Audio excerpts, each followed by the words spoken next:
நிகழ்தகவு. ஒன்றாக அமர்ந்து மது அருந்திய நண்பர்கள். திடீரென நண்பர்களுக்குள் ஏற்பட்ட வாக்குவாதம். அடுத்த சில மணி நேரங்களில் நடந்த பயங்கரம். பாலத்திற்கு அடியில் கூலி தொழிலாளியின் தலை துண்டாகி கிடந்ததால் அதிர்ச்சி.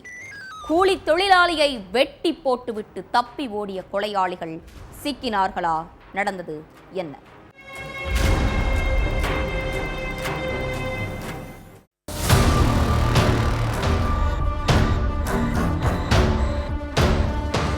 தென்னந்தோப்பு வழியா பொதுமக்கள் சில பேரு தங்களோட தோட்டத்து வேலைக்கு நடந்து போயிட்டு இருந்தாங்க.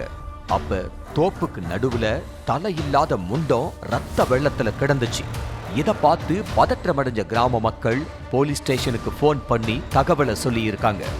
உடனே ஸ்பாட்டுக்கு வந்த போலீஸ் உயிரிழந்து கிடக்கிறது யாரு என்னன்னு கேட்டு இருக்காங்க.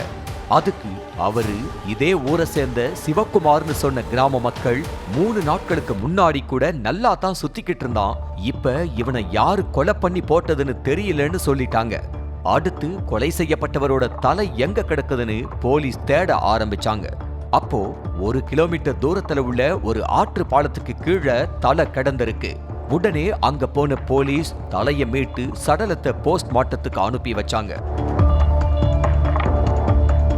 இதுக்கிடையில அதே ஊரை சேர்ந்த ஒருத்தர் போலீஸ் கிட்ட, சார், சிவக்குமார், கண்ணன், சூர்யான்னு 3 பேரும் ஒன்னா உட்காந்து மது குடிச்சாங்க, அத நான் என் 2 கண்ணால பார்த்தேன்னு சொல்லி இருக்காரு. ஊர்க்காரர் சொன்ன தகவலை வச்சு போலீஸ் கண்ணனையும் சூர்யாவையும் வலை வீசி தேட ஆரம்பிச்சாங்க.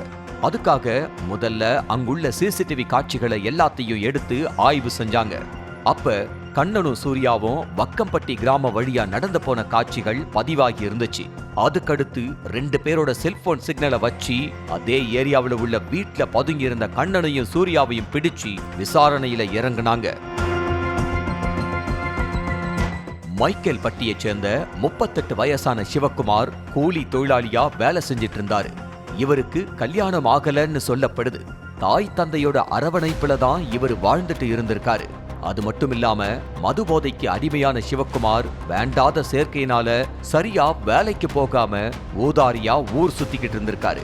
இவரும் கண்ணன், சூர்யான்னு 2 பேரும் க்ளோஸ் ஃப்ரெண்ட்ஸா இருந்திருக்காங்க. அடிக்கடி ஒன்னா உட்காந்து மது குடிக்கிறது, ஊர் சுத்துறதுன்னு ஜாலியா என்ஜாய் பண்ணிட்டு இருந்திருக்காங்க. இவங்க ஒன்னா உட்காந்து மது குடிக்கும் போது மது போதையில இவங்களுக்குள்ள அடிக்கடி பிரச்சனையும் வரும்னு சொல்லப்படுது. சம்பவத்தன்னைக்கு நைட்டு கண்ணன், சிவக்குமார், சூர்யான்னு 3 பேரும் தென்னந்தோப்புல உட்கார்ந்து குடிச்சிட்டு இருந்தாங்க. அப்ப 3 பேருக்கும் போதை உச்சத்துல ஏறி இருக்கு. அந்த நேரத்துல சிவக்குமாருக்கும் கண்ணனுக்கும் வாக்குவாதம் ஏற்பட்டிருக்கு. அது மட்டும் இல்லாம சிவக்குமார் கண்ணனை பத்தியும் அவரோட குடும்பத்தை பத்தியும் தொடர்ந்து அவதூறா பேசிக்கிட்டு இருந்திருக்காரு. டேய், அமைதியா இரு, உனக்கு ரொம்ப போதை ஏறிடுச்சு, ஒழுங்கா வீட்டுக்கு போ, இல்லன்னா ஏதாவது பிரச்சனை ஆகிட போதுன்னு சொல்லி இருக்காரு கண்ணன். இந்த மாதிரி கெட்ட வார்த்தையில பேசுறதா இருந்தா ஒழுங்கா வீட்டுக்கு போயிருன்னு சூர்யாவும் சிவக்குமார கண்டிச்சிருக்காரு. ஆனா நண்பர்களோட பேச்ச மதிக்காத சிவக்குமார் கண்ணனோட தாய ஆபாச வார்த்தைகளால திட்டி இருக்காரு. இதனால கடும் கோபமான கண்ணன் கீழே கிடந்த கல்லை எடுத்து சிவக்குமாரோட தலையிலேயே ஓங்கி அடிச்சிருக்காரு. கூட இருந்த சூர்யாவும் சிவக்குமார சரமாரியா தாக்கி இருக்காரு. இதுல நிலை குலைஞ்ச சிவக்குமார் சம்பவ இடத்திலேயே துடிக்க துடிக்க உயிரிழந்துட்டாரு. ஆனா அப்பவும் ஆத்திரம் தீராத அந்த 2 பேரும் சிவக்குமாரோட தலைய துண்டாக்கி பக்கத்துல உள்ள ஆத்து பாலத்துக்கு கீழே போட்டுட்டு போயிட்டாங்க. அடுத்து கொலையாளிகளோட செல்போன் நம்பரை ட்ரேஸ் பண்ணியும் சிசிடிவி காட்சிகளை ஆய்வு பண்ணியும் பக்கத்து கிராமத்துல பதுங்கி இருந்த கண்ணன், சூர்யாவை அரெஸ்ட் பண்ணிட்டாங்க.